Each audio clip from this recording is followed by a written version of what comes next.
जय श्री श्याम, मैं पवन शर्मा, जो एनटीपीसी की तैयारी कर रहे हैं उनके लिए है ये क्वेश्चन। चक्रवर्ती ब्याज की किसी दर से 3 वर्ष में कोई धनराशि स्वयं की 8 गुनी हो जाती है। माना धनराशि कितनी है 1 और कितने वर्ष में 3 वर्ष में 8 गुनी। 8 गुनी का मतलब कितनी हो जाएगी 8। ठीक है, अगर समय का अंतर 3 वर्ष का है तो आप यहाँ पे इनका घनमूल ले लेंगे। तो 1 का घनमूल दोस्तों कितना होता है 1 और 8 का घनमूल होता है कितना 2। यानी जैसे ही आपने घनमूल लिया ये घटना 1 वर्ष पर आ गई, यानी राशि 1 से कितनी हो रही है 2, यानी फायदा कितने का हो रहा है 1 का कितने पर 1 पर, प्रतिशत में बदलने के लिए गुणा 100। यानी ऐसी कंडीशन में आपकी जो दर है वो कितने परसेंट है 100%। क्लियर है बात ये। अगर 2 वर्ष का अंतर होता तो यहीं पे हम लोग क्या ले लेते वर्गमूल ले लेते और ये घटना कितने वर्ष पर आ जाती 1 वर्ष पर आ जाती।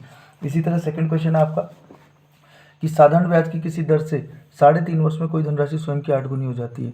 मान लीजिए मैंने उस धनराशि को 100% मान लिया। साधारण ब्याज में सवाल को प्रतिशत में चलने दीजिए।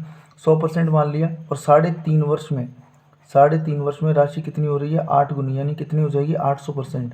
अगर मैं आपसे पूछूं फायदा बताइए तो आप बोलेंगे फायदा है 700% का। 700% ब्याज मिला है आपको कितने वर्षों में 3.5 वर्षों में।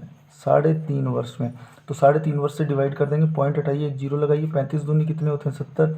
यानी आपकी जो दर आई वो कितने परसेंट आई 200%, क्योंकि दर का मतलब होता है 1 वर्ष का ब्याज। दर का मतलब क्या होता है 1 वर्ष का ब्याज। और अगर इसी तरह मैं थर्ड क्वेश्चन की बात करूं तो ये अनुपात समानुपात से रिलेटेड क्वेश्चन है। ज़्यादा कुछ नहीं करना है इसमें, थोड़ा सा ध्यान दीजिएगा।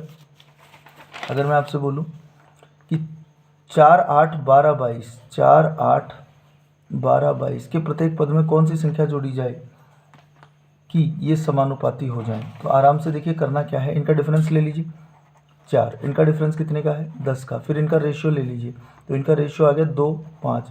पहले वाले रेशियो को तीसरी संख्या से और दूसरे वाले रेशियो को पहली संख्या से मल्टीप्लाई कर दीजिए, तो 5 चौके 20 और 12 दूनी 24। अब आप इनका डिफरेंस देखिए कितने का है 4 का, और रेशियो का डिफरेंस कितने का है 3 का।